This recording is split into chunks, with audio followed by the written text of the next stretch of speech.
नमस्कार विद्यार्थी मित्रांनो, माझं नाव प्रशांत सोनोने आणि स्वागत आहे तुमचं माझं युट्यूब चॅनल ITI इन्स्ट्रक्टर प्रशांतवरती.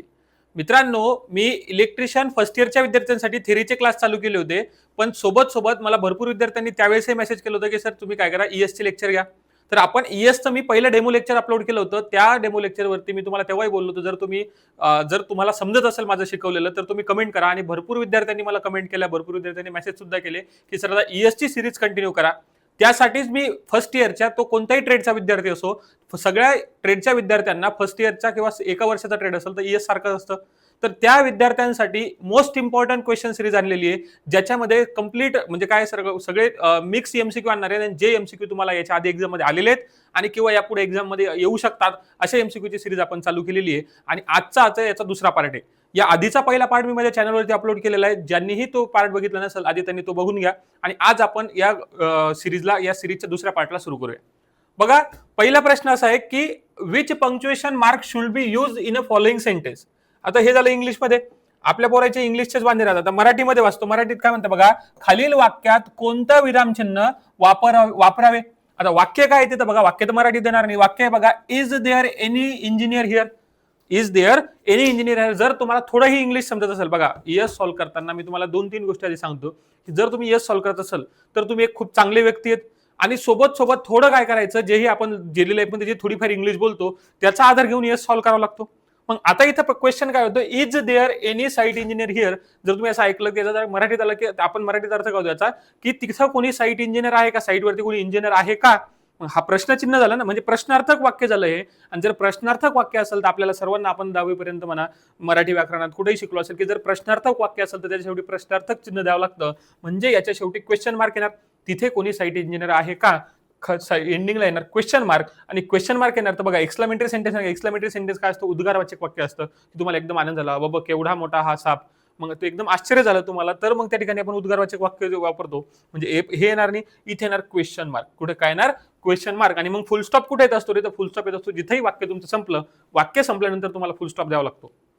आणि कॉमा कुठे येतो, तुम्हाला दोन वाक्याला कनेक्ट करायचं. समजा मी म्हटलं मी आणि सर कॉलेजला चाललो, तर मी सर आणि प्रशांत असं कॉलेज चाललो, तर मग तुम्ही काय करणार, जे वाक्य तुम्ही नाव, तिघं नाव, समजा ए नाव आहे, समजा पहिल्या व्यक्तीचं नाव ए, दुसऱ्या व्यक्तीचं बी आणि तिसऱ्या व्यक्तीचं सी, हे 3 जण कॉलेज आहेत. तुम्ही काय म्हणणार, ए कॉमा बी आणि सी कुठं चालले, कॉलेजला चालले. तर मग असं इथं कॉमा दोन हे कनेक्ट करण्यासाठी आपण कॉमा वापरत असतो. मग आता हे झालं याचं. मग याचं क्वेश्चन समजलं तुम्हाला, याचं उत्तर काय, ऑप्शन नंबर बी. आता नंतर बघा क्वेश्चन काय म्हणतो, which one is a active voice. आता हा प्रश्न नाही का, या टाईपचे क्वेश्चन तुम्हाला एक्झाम मध्ये 100% दिसतील. याची नाही का तुम्हाला एक शॉर्ट ट्रिक सांगतो. आता खाली काय विचारलं यांनी, 2 टाईपचे व्हॉइस असतात बघा. एक असतं ऍक्टिव्ह व्हॉइस, एक काय असतं ऍक्टिव्ह व्हॉइस. Active voice. आता ऍक्टिव्ह व्हॉइस म्हणजे असं समजून घ्या की जर आता बघा एखादं वाक्य आहे का, आपण म्हटलं की राम शाळेत जातो, बरोबर आहे, किंवा रामने आंबा खाल्ला. हे झालं सरळ वाक्य एखाद्या सांगायचं म्हटलं.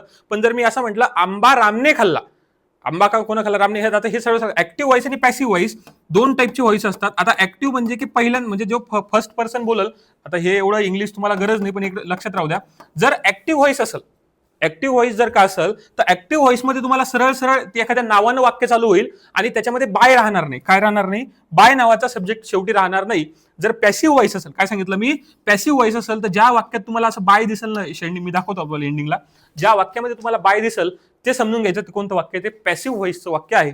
त्यांनी काय विचारलं इथं, ऍक्टिव्ह व्हॉइस विचारलं. मग ऍक्टिव्ह व्हॉइस मध्ये तुम्हाला बाय दिसणार नाही, असं by Ram, by Shyam, by he, by she असं दिसणार नाही. मग आता इथं आपण बघू, इथं बघा, the book was being ridden bye हर. काय सांगितलं तर बाय आलं म्हणजे हा पॅसिव्ह व्हॉइसचं वाक्य झालं. कशात झालं हे, पॅसिव्ह व्हॉइसचं. आता बघा, we were driven home by dad, इथं पण बाय आलं. हे बाय आलं म्हणजे हे पण काय झालं, पॅसिव्ह व्हॉइसचं वाक्य झालं. मी काय सांगितलं, बाय असेल तर ते पॅसिव्ह व्हॉइसचं आणि बाय नसेल तर ते ऍक्टिव्ह व्हॉइसचं. मग बघा, Ram has pass the exam, रामने एक्झाम पास केली, याच्यामध्ये तुम्हाला बाय दिसत नाहीये, म्हणजे हे वाक्य कशाचं, हे वाक्य ऍक्टिव्ह व्हॉइसचं. हा शॉर्टकट आहे, लक्षात राहू द्या, 100% लागणार कुठं पण. The ball was caught by him, इथं पण बाय आलं, इथं बाय आलं, म्हणून हे वाक्य कोणतं होणार, पॅसिव्ह व्हॉइसचं. अशा प्रकारे तुम्ही ऍक्टिव्ह व्हॉइसचं वाक्य आणि पॅसिव्ह व्हॉइसचं वाक्य ओळखू शकता. फक्त एक लक्षात राहू द्यायचं, जिथं बाय आलं असेल तर ते पॅसिव्ह व्हॉइस मध्ये जाणार, आणि एखाद्या वाक्यामध्ये बाय नसेल तर ते कशामध्ये जाणार, ऍक्टिव्ह व्हॉइस मध्ये जाणार. 99% तुम्ही काय करू शकता, डायरेक्ट करेक्ट आन्सर सॉल्व्ह म्हणजे टिक करू शकता फक्त एका ट्रिकवरून. नंतर बघा क्वेश्चन नंबर 3 का, which one is a consider as a poor communication. काय कोणता संप्रेषण खराब समजला जातो. कम्युनिकेशन असं आपण काय म्हणतो की त्याचं असं कोणतं कम्युनिकेशन जे काय समजलं जातं खराब समजलं जातं. आता काय करायचं, मी तुम्हाला सांगितलं की ES सॉल्व्ह करताना एक गोष्ट लक्षात राहू द्यायची की तुम्ही खूप चांगली व्यक्ती आहे. खूप चांगली व्यक्ती म्हणजे लोकांसोबतही चांगलं वागणार, लोकांसोबत चांगलं वागणार, तुम्ही विचार चांगले करणार, एकदम थोर पुरुषासारखे तुमचे विचार असणार असं समजायचं.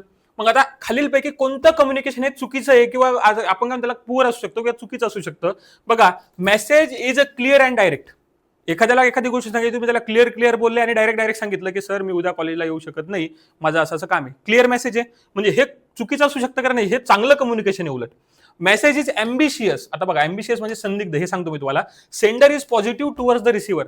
म्हणजे नाही का, जर तुम्ही एखादी गोष्ट सांगून राहिले, तुम्ही पॉझिटिव्हली त्या एखाद्या व्यक्तीला सांगून राहिले, याचा अर्थ हे पण चांगलं कम्युनिकेशनचा पार्ट आहे. रिसिव्हर इज ओपन टू लिसन. म्हणजे एखादं तुम्ही एक सरांकडे गेले आणि सरांना सांगितलं सर मला उद्या सुट्टी पाहिजे, मला काय थोडं बिमार आहे, आई बिमार आहे, वडील बिमार आहे, मला सुट्टी पाहिजे, हे तुम्ही सांगितलं, तुम्ही चांगल्या प्रकारे एक्सप्लेन केलं, डायरेक्ट मेसेज दिला आणि सोबत तुमचे सर जर का ऍक्सेप्ट झाले की नाही ठीक आहे तू चालला जा, मी तुला सुट्टी देतो, म्हणजे रिसिव्हर जो आहे, म्हणजे जे तुमचे सर आहे, जे रिसिव्हरचं काम करणार आहे, ते पण काय तुम्हाला चांगला रिस्पॉन्स करत आहे, हे पण काय चांगल्या कम्युनिकेशनचं काय लक्षण आहे.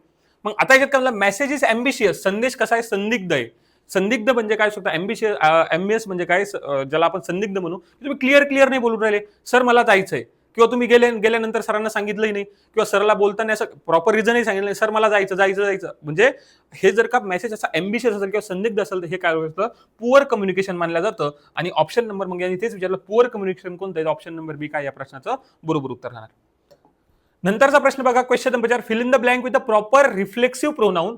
आता रिफ्लेक्सिव्ह प्रोनाऊन काय असतं, हे मी आधीच्या लेक्चरमध्ये तुम्हाला सांगितलं की जर समजा काही नाही का प्रोनाऊन आहेत, की जर तिथं शी आलं तर शी साठी हर सेल्फ लावावं लागतं, ही आलं तर ही साठी हिम सेल्फ लावावं लागतं. आता इथं वाक्याची सुरुवात पाहिजे कशाने झाली, वाक्य सुरुवात झाली शी हॅज हर्ट. वाक्याची सुरुवात कशाने झाली, शी न, तर मग शी जर असेल तर शी साठी कधी पण आपण काय लिहितो, हर सेल्फ लिहित असतो. काय लिहित असतो, हर सेल्फ. म्हणजे हे एक आता हे समोर येईल तुम्हाला, शी असेल काय असेल, शी जर असेल तर लिहावं लागतं आपल्याला हर सेल्फ. ही असेल काय, वाक्याची सुरुवात जर ही न झाली असेल तर ही लिहावं लागतं हिम सेल्फ. वाक्याची सुरुवात जर का आईनं झाली असेल, कशाने झाली असेल, आईनं झाली असेल तर तिथं लिहावं लागतं माय सेल्फ. आणि वाक्याची सुरुवात इट किंवा देनं झाली असेल, इट किंवा देणं झाली देणं इट लक्षात राहतं की इटनं जर का वाक्याची सुरुवात झाली असेल तर तुम्हाला लागतं तर इट सेल्फ. हे झाले रिफ्लेक्सिव्ह प्रोनाऊन. मग आता याच्यात बघा, आता आपण काय करणार आहे, एक तर क्वेश्चन येणार, पण या ज्या क्वेश्चनचं मी जे एक्सप्लेनेशन तुम्हाला सांगते ना, हे एक्सप्लेनेशन चांगल्या प्रकारे कुठेतरी नोट करून ठेवा आणि एवढंच वाचायचं येसचं जायच्या आधी. म्हणजे काय होणार, मी काय सांगितलं, कदाचित तुम्हाला आता इथं शी होतं म्हणून इथं उत्तर काय येणार, शी असेल तर मी सांगितलं ऑप्शन नंबर डी या प्रश्नाचं बरोबर उत्तर आहे. पण उद्या जर काही इथं हे आलं तर काय करणार आहे तुम्ही, मग मी एक क्वेश्चन सांगतो, क्वेश्चन पाठ करायचा नाही, क्वेश्चनच्या मागचं जे काय लॉजिक आहे ना ते समजून घ्या. जर इथं ही आलं असतं तर उत्तर आलं असतं हिमसेल्फ, इथं आय आलं असतं तर उत्तर आलं असतं माय सेल्फ, आणि इथं इट आलं असतं तर उत्तर आलं असतं इट सेल्फ. म्हणून हे 4 पॉईंट हे नाही का तुम्ही लिहून ठेवा. हे मी आधीच्या लेक्चरमध्ये सुद्धा हे पॉईंट सांगितले तुम्हाला. नंतर बघा, क्वेश्चन नंबर 5 काय म्हणतो, in face to face communication tone of voice accounts for. आता काय असतं माहितीये का, जर समजा तुम्ही कम्युनिकेशनचे वेगवेगळे टाईप पडतात, एक असतं verbal, non verbal, face to face असतं, कॉलवर असतं. तुम्ही एखाद्याला फेस टू फेस बोलू शकता, एखाद्याला कॉलवरती बोलू शकता, एखाद्याला मीटिंगमध्ये बोलू शकता. मग जे फेस टू फेस कम्युनिकेशन असतं, तर फेस टू फेस कम्युनिकेशन मध्ये माहितीये का, जसं आपण म्हणतो की काय गोष्टी मॅटर करतात. आता समजा तुम्ही एखाद्याला समोरासमोर एखाद्याला बोलून राहिले आणि तो एखाद्या समोर नुसता असा उभा आहे, समोरच्या समोर असं हात करून उभे राहिले आणि त्याला बोलत आहे तुम्ही की हा जर चांगलं झालं, वाईट झालं, असं व्हायला नव्हतं पाहिजे. मग मला सांगा, ते कम्युनिकेशन जे तुम्ही जे बोलत आहे ना, ते तुमच्या चेहऱ्यावरती दिसलं पाहिजे, ते तुमच्या हातवारे झाले पाहिजे ना, की तुम्ही हातवारे करूनही बोलले पाहिजे. आणि सोबत समजा तुम्हाला दुःख झालं आणि तुम्ही हसून राहिले, तर हे गोष्ट मॅच करत नाही ना. म्हणजे कम्युनिकेशन करताना तुमचे एक्सप्रेशन मॅटर करतात, तुमचे जे गेस्चर आहे, समोर उभं राहून कसं नेमकं बोलता. समजा एखादा मोठा व्यक्ती तुम्हाला बोलून राहिला आणि तुम्ही खुर्चीवर बसून एकदम काय म्हणतात त्याला, टांग टाकून त्याच्यासोबत बोलून राहिले, हे पण चुकीचं आहे. म्हणजे ह्या सगळ्या गोष्टी कम्युनिकेशन मध्ये मॅटर करतात. आणि त्यांनी तेच विचारलं की फेस टू फेस कम्युनिकेशन हे टोन ऑफ व्हॉइस काय करतो. म्हणजे जर का एखाद्या गोष्टी बोलायचे तर टोन ऑफ व्हॉइस कसा असला पाहिजे, म्हणजे कोणतं, कधी तुम्ही एकदम जास्त आवाजात बोललं पाहिजे, अचानक तुमचा आवाज काय झाला पाहिजे, थोडा कमी झाला पाहिजे. म्हणजे ज्या गोष्टीवरती आपल्याला भर द्यायचा ते थोडं जास्त आवाजात बोला, ज्या गोष्टीवरती भर द्यायचं ते कमी आवाजात बोला. म्हणजे याला टोन ऑफ व्हॉइस म्हणतात. आणि फेस टू फेस कम्युनिकेशन मध्ये याला किती % वर्क करतो त्यासाठी एक लक्षात राहू द्या.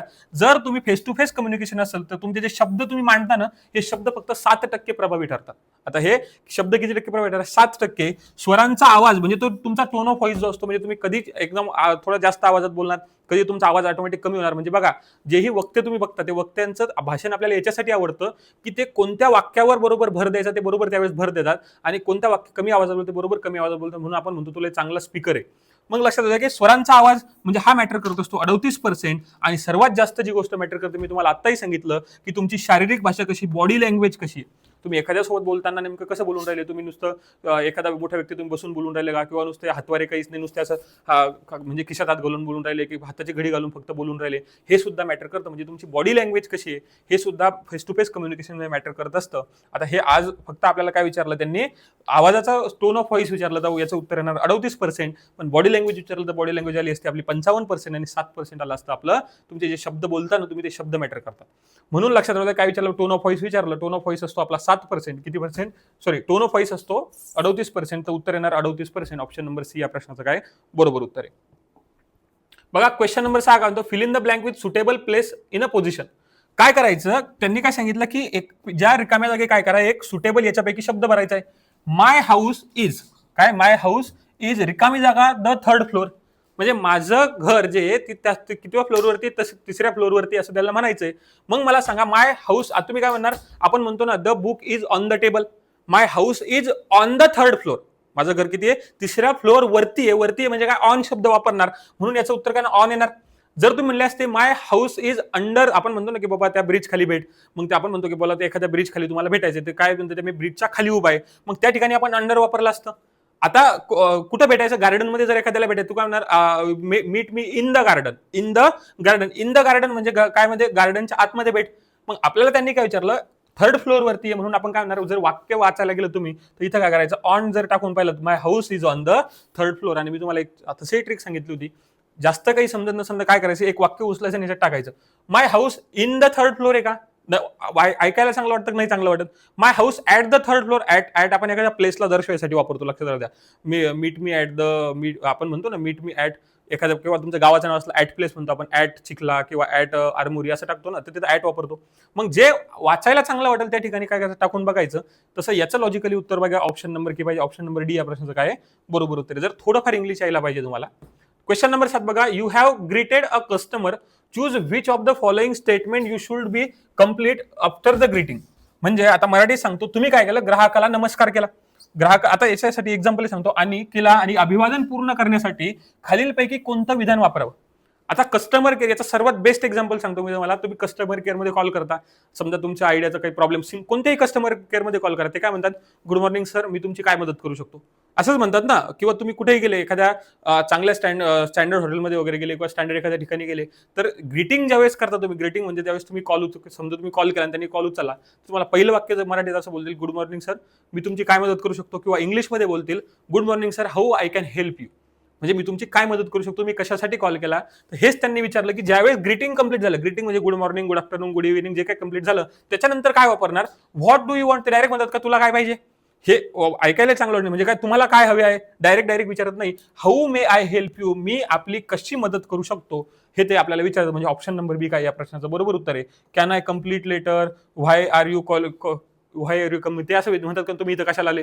म्हणजे हे स्टँडर्ड एटिक्वेट्स नाही, स्टँडर्ड पद्धतीनुसार म्हणतही असतील, पण मी काय सांगितलं, ईएस सॉल्व्ह करताना लोकही चांगले आहेत, नापाही चांगले, आपणही खूप चांगले, असाच विचार करायचा. म्हणजे ऑप्शन नंबर बी काय राहणार या प्रश्नाचं बरोबर उत्तर राहणार. नंतर बघा question number 8, choose the correct context the given expression in a group discussion, excuse me I would. आता त्यांनी काय सांगितलं, जर समजा गट चर्चेत दिलेल्या, काय सांगलं, गट चर्चेत अभिव्यक्ती काय, गट चर्चेत दिलेल्या अभिव्यक्तीचा योग्य संदर्भ निवडा. आता तुम्हाला काय त्यांनी याचा म्हणजे अर्थ सांगतो. समजा तुम्ही काय केलं, एखाद्या ग्रुपमध्ये तुमचं डिस्कशन चालू आहे आणि तुम्हाला एखादा पॉईंट त्यांना बोलायचा आहे. आता एखादा पॉईंट बोलायचा तर तुम्ही डायरेक्ट समजा, तो एखादा समजा 4 व्यक्ती बसले, 5 व्यक्ती बसलेले आहेत, फॉर्मल सांगतो, म्हणजे एखाद्या मीटिंगमध्ये, प्रोफेशनल मीटिंगमध्ये तुम्ही, आणि जर तुम्हाला एखादा मित्र असतात आपण त्याला डायरेक्ट थांबवतो. पण ज्यावेळेस आपण फॉर्मली किंवा जेव्हा एखाद्या मीटिंगमध्ये असतो, ऑफिशियल मीटिंग असतो, त्यावेळेस जर काय थांबवायचं असेल, आपण डायरेक्ट त्यांना थांबवत नाही. त्यांना काय म्हणतो, एक्सक्यूज मी, आणि त्यांना म्हणू लागतं excuse me, I want to interrupt, म्हणजे इंटरप्ट, किंवा मला माझं मत मांडायचंय. तर आपण काय म्हणणार बघा, त्यांनी तेच सांगितलं की काय करायचं, excuse me, I would to interrupt म्हणजे मी काय मध्ये बोलू, म्हणजे मला मध्ये बोलू देता का. जर त्यांनी यस म्हटलं तर बोलायचं, नाही म्हटलं तर शांत राहावं लागतं. म्हणजे जर या प्रश्नाचं बरोबर उत्तर बघितलं, ऑप्शन नंबर काय या प्रश्नाचं बरोबर उत्तर आहे. नंतर बघा क्वेश्चन नंबर 9 काय म्हणतो, which shortcut key use to underline the maintain the काय mainly heading of the your resume. ज्यावेळेस तुम्ही रिझ्यूम बनवताना तुम्हाला काय करावं लागतं, वर्ड फाईल किंवा एक्सेल फाईलमध्ये तुम्ही रिझ्यूम बनवता, आणि त्यावेळेस त्यांचं काय म्हणणं की जर एखादी गोष्ट आहे त्याला मेन लाईनला, समजा एखादा शब्द आहे नेम शब्द आहे आणि या नेम शब्दाला तुम्हाला काय करायचं, अंडरलाईन करायचं. म्हणजे याच्या खाली अशी काय पाहिजे तुम्हाला, लाईन पाहिजे. तर याच्यासाठी तुम्ही काय वापरणार, जर अंडरलाईन करायचं ना, तर बघा अंडरलाईन नाव एक अंडरलाईन मध्ये स्टार्टिंग यू नव्हते, म्हणजे लक्षात ठेवा की कंट्रोल यू वापरायचं. काय वापरायचं, कंट्रोल दाबून यू दाबायचं, काय होणार, अंडरलाईन येणार. जर तुम्ही कंट्रोल दाबून एक्स लावलात, एक्स असा म्हणजे कट केल्यासारखं होतो.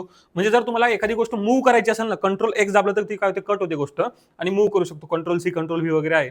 नंतर बघा कंट्रोल एल नाही वापरत, कंट्रोल बी कशासाठी वापरतो माहिती का, जर समजा तुम्हाला हा बोल्ड करायचा आहे. बोल्ड करणं म्हणजे काय, हा नेम असा दिसून राहिला नाही, याच्यात तुम्हाला काय करायचं, जाडवाला करायचा असा बोल्ड करायचा याला, तर नेम असा एन थोडा कसा जाड दिसेल, त्यासाठी कंट्रोल बी वापरत असतो.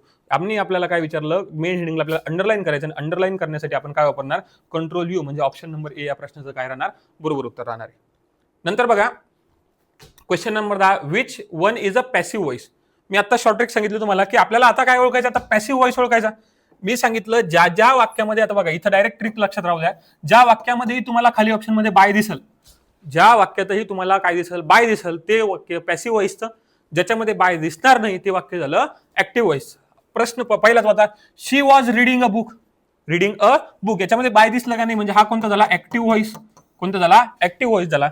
हर birthday was celebrated by us. तिचा बर्थडे आम्ही सेलिब्रेट केला. याच्यात बाय दिसून राहिलं, म्हणजे बाय याचा अर्थ हे झालं पॅसिव्ह व्हॉइसचं वाक्य. काय सांगितलं, बाय आलं म्हणजे पॅसिव्ह व्हॉइसचं वाक्य झालं. नंतर बघा, I have seen that movie. याच्यात पण बाय नाहीये म्हणजे ऍक्टिव्ह व्हॉइस झालं. Mohan is painting a home. याच्यात पण बाय नाही म्हणजे ऍक्टिव्ह व्हॉइस झालं. म्हणजे तुम्ही जर का फक्त एका बाय शब्दावरून तुम्ही करू शकता तो वाक्य ऍक्टिव्ह व्हॉइसचे की पॅसिव्ह व्हॉइसचे हे ओळखू शकता. 99% वेळेस या ट्रिकनं जर का तुम्ही गेले तर 99% उत्तर तुमचं 100% म्हणजे 99% बरोबर राहणार. क्वेश्चन नंबर 11 बघा, is the major changes take place in a manufacturing. आता त्यांनी एक वाक्य सांगितलं की या गोष्टीमुळे, कोणत्या गोष्टीमुळे, आता ते पाहू आपण. उत्पादनामध्ये मोठा बदल झाला. कोणत्या गोष्टीमुळे बदल झाला, आता बदल होणं म्हणजे रिव्हॉल्युशन होणं बघा. आणि तुम्हाला माहित असेल, जे जर तुम्ही थोडंफार जरी 10वी 8वी 9वी 10वी पर्यंत इतिहास भूगोल वाचला असेल, तर क्रांती होत असतात. जसं श्वेत क्रांती झाली, हरित क्रांती झाली, नंतर इंडस्ट्रियल रिव्हॉल्युशन झालं. रिव्हॉल्युशन होणं म्हणजे काय, एकदम बदल होणं. जसं आता बघा, याआधी आपण काय करायचो, नॉर्मली आपल्या मोबाईल आपलं बटन स्विच वगैरे बटन दाबून आपण काय करू शकतो, बटन चालू बंद करतो. पण आता काय झालं, इंडस्ट्री 4.0 झाली. आता सगळ्या गोष्टी ऑटोमॅटिक झाल्या. तुम्ही तुमच्या मोबाईलवरून तुमचा फॅन कंट्रोल करू शकता, मोबाईलवरून तुम्ही टीव्ही चालू करू शकता, मोबाईलवरून तुम्ही लाईट बंद करू शकता. म्हणजे ह्या सगळ्या गोष्टी ऑटोमॅटिक झाल्या. हे रिव्हॉल्युशन झालं, एक मोठा काहीतरी झालं, याच्यात काय उत्क्रांती झाली किंवा बदल झाला. तर ह्या बदल झाला कशामुळे, आपलं इंटरनेट आलं म्हणून. आता एआयचा बदल होणार आहे भविष्यात, सगळ्या गोष्टी एआय करणारी. पण आता ही एआयची क्रांती मारणार आपल्याला. पण त्यांनी काय सांगितलं, उत्पादन क्षेत्रात मोठा बदल झाला. कशात झाला, उत्पादन क्षेत्रात. आणि उत्पादन कुठे होत असतं, म्हणजे काय सांगितलं, major take place in manufacturing. आणि मॅन्युफॅक्चरिंग ही इंडस्ट्रीमध्ये होत असते. जर इंडस्ट्रीमध्ये बदल झाला तरच उत्पादन क्षेत्रात बदल होणार. जर बघा ग्रीन रिव्हॉल्युशन मध्ये काय झालं होतं, ज्यावेळेस हरित क्रांती आली होती तेव्हा शेती रिलेटेड होती हरित क्रांती. ज्यावेळेस ग्रीन रिव्हॉल्युशन झालं त्यावेळेस शेतीच्या क्षेत्रामध्ये मोठा बदल झाला होता. इंडस्ट्री रिव्हॉल्युशन म्हणजे मॅन्युफॅक्चरिंग क्षेत्रामध्ये, हाच प्रश्नाचं बरोबर उत्तर आहे. म्हणजे मॅन्युफॅक्चरिंग क्षेत्रामध्ये काय झालं, इंडस्ट्रियल रिव्हॉल्युशन ज्यावेळेस झालं होतं त्यावेळेस मॅन्युफॅक्चरिंग क्षेत्र बदललं होतं. आणि ज्यावेळेस वॉटर रिव्हॉल्युशन बघा, म्हणजे वॉटर रिव्हॉल्युशन किंवा फूड रिव्हॉल्युशन आलं, ज्यावेळेस अन्न क्रांती वगैरे झाली. आता बघा श्वेत क्रांती झाली होती महाराष्ट्रामध्ये. हरित क्रांतीचे जनक ग्रीन रिव्हॉल्युशन आपल्या बघा, तुम्ही जर माहिती असेल वसंतराव नाईक यांना हरित क्रांतीचे जनक म्हणते. जसं ग्रीन काय आलं, व्हाईट रिव्हॉल्युशन आलं, म्हणजे दूध क्रांतीमध्ये हे काय बदल झाला होता. अशा पद्धतीनं मॅन्युफॅक्चरिंग क्षेत्रामध्ये बदल झाला. तो कशामुळे झाला, तो झाला इंडस्ट्रियल रिव्हॉल्युशनमुळे. नंतर बघा, have a clear idea our personality include the strength weakness through belief motivation values etc. इंग्लिशमध्ये नाही समजला तर मराठीत सांगतो तुम्हाला. बघा, सामर्थ्य, कमकुवतपणा, विचार, विश्वास, प्रेरणा, मूल्य इत्यादीसह आपल्या व्यक्तिमत्वाची स्पष्ट कल्पना असणे. कोणाच्या व्यक्तिमत्वाची रे, आपल्या व्यक्तिमत्वाची स्पष्ट कल्पना असणे. म्हणजे आपल्याला स्वतःबद्दल सगळ्या गोष्टी, म्हणजे स्वतःची व्हॅल्यू काय, स्वतःमध्ये स्वतःचे आपले विचार कसे आहेत, स्वतःचे आपला विकनेस काय आहे, स्वतःची स्ट्रेंथ काय, याबद्दल सगळी माहिती असणे. याला काय म्हणायचं आपण, याला म्हणत असतो मला स्वतःबद्दल पूर्ण माहिती, याचा असतं याला आपण म्हणतो सेल्फ अवेअरनेस. काय म्हणतो याला, सेल्फ अवेअरनेस. म्हणजे स्वतःबद्दल आपल्याला गोष्टी माहिती करा. म्हणजे मला कोणत्या गोष्टी आवडतात किंवा मला कोणत्या गोष्टी माझी स्ट्रेंथ आहे, कोणती गोष्टी माझी विकनेस आहे, माझी विचारशैली कशी आहे, माझे काही व्हॅल्यूज कशा आहेत, या सगळ्या गोष्टीची स्वतःबद्दलची असलेली माहिती, याला स्वतःबद्दल म्हणजे काय येणार, आपला सेल्फ अवेअरनेस येणार. मग याला काय स्वजाणीव, काय स्वतःची जाणीव. ऑप्शन नंबर बी काय राहणार या प्रश्नाचं बरोबर उत्तर राहणार आहे. क्वेश्चन नंबर 13 बघा, which one is the do's in a interview etiquettes. म्हणजे तुम्ही आता इंटरव्ह्यूसाठी गेले, मी आधीही तुम्हाला सांगितलं की ईएस सॉल्व्ह करत असताना आपण खूप चांगलं व्यक्ती असं समजायचं. आणि आता काय केलं आपण, स्वतःची काय करायचं, ईएस म्हणजे अशा क्वेश्चन मध्ये काय करायचं, आपण स्वतःला त्या ठिकाणी ठेवून बघायचं. त्यांनी काय सांगितलं की which one is do in a interview etiquettes, म्हणजे मुलाखतीचा शिष्टाचार म्हणजे काय, की मुलाखतीमध्ये डू म्हणजे कोणत्या गोष्टी करायला पाहिजे आणि डज नॉट जर का त्याच्या समोर आलं असतं तर कोणत्या गोष्टी नाही करायला पाहिजे. मग त्यांनी कोणत्या गोष्टी करायला पाहिजे हे विचारलं. बघा, बी कॉन्फिडंट, एकदम कॉन्फिडंट राहायला पाहिजे तुम्ही. मला सांगा, तुम्ही इंटरव्ह्यूला गेले आणि इंटरव्ह्यूला गेल्यानंतर आपण कॉन्फिडंट राहायला पाहिजे का? आता पहिला म्हणजे हेच तो आहे, गुणच तो आहे की आपण इंटरव्ह्यूला गेल्यानंतर कॉन्फिडंट राहायला पाहिजे. कोणतीही गोष्ट बोलत असो, कोणतीही गोष्ट एखाद्याला सांगत असो, तर आपण स्वतः कॉन्फिडंट राहायला पाहिजे, म्हणजे राहायला पाहिजे. आणि आपल्याला तेच विचारलं की डू म्हणजे कोणती गोष्ट करायला पाहिजे, कोणती गोष्ट करायला पाहिजे. आता बघ तरी वाचून घेऊ दुसरं, लाई अबाउट द एबिलिटीज, नोकरी मिळवण्यासाठी खोटं बोललं पाहिजे. तसं तर सगळेच बोलते, पण मी काय सांगितलं की आपण लय चांगली व्यक्ती आहे आणि चांगले व्यक्ती कधी खोटं बोलतात का? नाही बोलत, म्हणजे ही गोष्ट तुम्ही नाही करायला पाहिजे. बघा, too excessive in a gesture, जास्त हातवारी करायला पाहिजे. मी काय सांगितलं, बॉडी लँग्वेज तुमची मॅटर करते, पण तुम्ही हातवारेच करून राहिले फक्त. मग जास्तीचे बॉडी म्हणजे हातवारे करायला पाहिजे का नाही करायला पाहिजे? गरज आहे तर करा, नाही गरज आहे तर नका करू, म्हणजे हे पण नाही करायला पाहिजे आपण. ड्रेस टू कॅज्युअली, खूप साधी वेशभूषा करायला पाहिजे. तुम्ही चालले इंटरव्ह्यूला, नाईट पॅन्ट घालून गेले, वरती टी शर्ट घातलं, टोपी घातली, केस वाढलेले, मग असं जायला पाहिजे तुम्ही? नाही जायला पाहिजे. म्हणजे या तिन्ही गोष्टी तुम्ही नाही करायला पाहिजे. आणि जी गोष्ट करायला पाहिजे ती काय, तुम्ही कॉन्फिडंट राहायला पाहिजे. एखाद्या गोष्टीबद्दल तुम्ही काय असलं, तुम्ही कॉन्फिडन्स चांगला असला पाहिजे आणि हेच इंटरव्ह्यू मध्ये तुम्ही करायला पाहिजे. नंतर बघा क्वेश्चन नंबर 14, कॅन, रिकामी जागा, can help me to learn English. बघा आता त्यांनी काय सांगितलं, मला इंग्रजी शिकण्यासाठी मदत करू शकते. आता खालीलपैकी कोणतीही गोष्ट तुम्हाला इंग्रजी शिकण्यासाठी मदत करू शकते? पहिली गोष्ट अँगर, तुमचा राग, जर तुम्हाला राग असेल तर तुम्ही राग हा इंग्लिश शिकण्यासाठी मदत करू शकतो का? नाही करू शकतो तुमचा. मला सांगा, लाजाळूपणा, तुम्हाला एखादी गोष्ट शिकायची आहे आणि तुम्हाला म्हटलं इंग्लिशमध्ये बोला, तुम्ही म्हणते सर मला समोर गेल्यावर लाज वाटते. मग जर तुम्हाला लाज वाटत असेल तर तुम्ही इंग्लिश शिकू शकता का रे, किंवा कोणती गोष्ट शिकू शकता का? तर नाही शिकू शकत. म्हणजे लाजाळूपणा सुद्धा तुम्हाला इंग्लिश शिकण्यासाठी मदत करू शकत नाही. भीती आहे, काय एखादी गोष्टीची काय तुम्ही भीती वाटून राहिली तुम्हाला, की मग तुम्ही जर ज्या गोष्टीची भीती आहे समजा, तुम्ही ती गोष्ट करत नाही, आणि जर तुम्ही ती गोष्ट करणारच नाही तर तुम्ही ती शिकू शकता का? नाही शिकू शकत. म्हणजे भीती सुद्धा तुम्हाला इंग्लिश शिकण्यासाठी किंवा कोणतीही गोष्ट शिकण्यासाठी मदत करू शकत नाही. मग डेडिकेशन, मी काय म्हणलं, आपण प्रत्येक लाईन बघा, आता इंस्टाग्रामवरती लय मोठ्या रील्स येतात की आपण डेडिकेट राहिलं पाहिजे, आपण समर्पण म्हणजे पूर्ण समर्पण देऊन टाकलं पाहिजे. एखादी गोष्ट करायची तर काय म्हणतात आपण, पुरे जी जान से मेहनत करणी चाहिए. तुम्ही रीलमध्ये ऐकता ना की एखादी गोष्ट जर का तुम्हाला करायची असेल तर तुम्ही काय करा, पूर्ण मन लावून, तन मन धन सगळं लावून काय करा, त्या गोष्टीसाठी तयारी करा, म्हणजे त्याला समर्पण केलं पाहिजे. आणि हीच गोष्ट तुम्हाला कोणतीही गोष्ट, इंग्लिशच काय, कोणतीही गोष्ट जर का तुम्हाला लाईफमध्ये शिकायची असेल तर तुम्हाला ती पूर्ण डेडिकेशन शिकावी लागेल. म्हणजे ऑप्शन नंबर डी काय या प्रश्नाचं बरोबर उत्तर राहणार आहे. नंतर बघा question number 15, when you speak to a person you need to, जेव्हा तुम्ही एखाद्या व्यक्तीला काय करता, बोलता, मग तुम्हाला कशाची गरज असते रे? कशाची गरज असते? जेव्हा तुम्ही एखाद्या व्यक्तीशी बोलता तेव्हा तुम्हाला रिकामी जागाची आवश्यकता असते. आता मी काय सांगितलं, आपण काय करायचं, इमॅजिन करायचं की आपण एखाद्या व्यक्तीला बोलू राहिलो, तुम्हाला गरज आहे का, look at the person in a friendly manner. त्यांचं म्हणणं काय, जर तुम्ही ठीक आहे, जर तुम्ही एखाद्या व्यक्तीसोबत बोलून राहिले तर एखाद्या व्यक्तीसोबत बोलताना तुम्ही काय करायला पाहिजे? तर बघा, त्यांचं म्हणणं काय की यू नीड टू, पहिली गोष्ट, look at a person in a friendly manner, तुम्ही त्या व्यक्तीकडे एकदम मैत्रीपूर्ण बघायला पाहिजे. बघायलाच पाहिजे. जर समजा तुम्ही ऑफिसमध्ये गेले किंवा कुठे कोणासोबत तरी बोलत आणि तुम्ही त्याकडे एकदम रागान पाहून राहिले तर ते कम्युनिकेशन चांगलं होऊ शकतं का? नाही. आणि ती चांगली गोष्ट आहे का? जर तुम्ही एखाद्याला बोलत आहे त्याच्यात एकदम रागाने पाहून राहिले तर ते चांगली गोष्ट नाहीये. त्याला फ्रेंडली मॅनरनं पाहावं लागेल. म्हणजे हो, तुम्ही हे करायला पाहिजे. Look away from the person, म्हणजे तुम्हाला काय करावं लागतं, एकदम एखादा व्यक्ती तुमच्या समोर बोलून राहिला, तुमचे शिक्षक तुम्हाला किंवा सर तुम्हाला बोलत आहे, तुम्ही त्यांच्याकडे न पाहता दुसरीकडे पाहून राहिले, ही चुकीची गोष्ट आहे. चुकीचीच आहे ना, हे नाही करायला पाहिजे. काय स्टेअर ऍट द पर्सन, त्या पर्सनकडे कंटिन्यू एकदम असं घुरत राहायला पाहिजे, म्हणजे त्याच्याकडे पाहतच राहायचं. आपण कधी तर नजरा खाली करावं लागतं. मग ऑप्शन नंबर सी पण या प्रश्नाचं चुकीचं उत्तर आहे. मग बघा, लुक ऍट द फ्लोअर, म्हणजे तो व्यक्ती पाहून राहिला आणि तुम्ही काय करणार, खाली जमिनीकडे पाहून राहिले, हे सुद्धा काय एक चुकीचा मॅनर आहे. आणि मी आताच सांगितलं तुम्हाला की आपण खूप चांगले, समोरचाही खूप चांगला आहे, याच पद्धतीने विचार करून आपल्याला ES सॉल्व्ह करायचं आहे.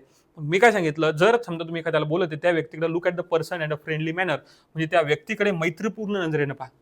बरोबर आहे. नाही तर ते वॉन्टेडवाला हे माहिती आहे तुम्हाला, वॉन्टेडवाला सीन, तसं नको. म्हणजे या प्रश्नाचं बरोबर उत्तर करणार ऑप्शन नंबर ए राहणार आहे. नंतर बघा, अशाच पद्धतीनं आजच्या लेक्चरमध्ये आपण 15 क्वेश्चन डिस्कस केले आणि 15 क्वेश्चन एकदम डीपली डिस्कस केले. एकदम काय म्हणतात त्याला, मी प्रत्येक ऑप्शन एक्सप्लेन केलं म्हणून आपल्याला काय थोडा 20-25 मिनिटं वेळ लागलेला आहे. जर हा म्हणजे विषय काय आहे की जर समजा अजून माझ्याकडे नाही का, हे बघा, अजूनही जवळपास 30 पर्यंत प्रश्न होते, पण विषय काय की आपल्याला वेळ कमी आहे आणि जास्त लेंदी जर व्हिडिओ झाला तर लेंदी तुम्ही व्हिडिओ बघत नाही, म्हणून आपण काय केलेलं आहे 15 क्वेश्चन आजच्या लेक्चरमध्ये डिस्कस केले. या नंतरचाही पार्टमध्ये आपण काय करणार आहे, असं जर का तुम्हाला हा व्हिडिओ आवडला असेल ना, या व्हिडिओच्या खाली कमेंट करून नक्की सांगा मला की लेक्चर चांगलं झालं, की तुम्हाला कोणत्या गोष्टीत प्रॉब्लेम आला, की चांगलं असेल तर चांगला फीडबॅक द्या, आणि जर तुम्हाला एखादी गोष्ट नसेल समजली तर तेही सांगा मला की नेमकं काय इम्प्रूव्ह आपण करायला पाहिजे. हा व्हिडिओ आवडला असेल त्या व्हिडिओला लाईक करा. अशाच प्रकारचे ईएसचे अजून जर व्हिडिओ पाहिजे असेल तर मी सांगितलं तुम्ही कमेंट करा, आणि हा चॅनलला काय करून ठेवा, सबस्क्राईब करून ठेवा. आपण भेटूया एखाद्या नवीन व्हिडिओमध्ये, आणि तोपर्यंत हा व्हिडिओ तुमच्या ईएसच्या फर्स्ट इयरच्या कोणतेही विद्यार्थी असो त्या विद्यार्थ्यांना नक्की शेअर करा. धन्यवाद.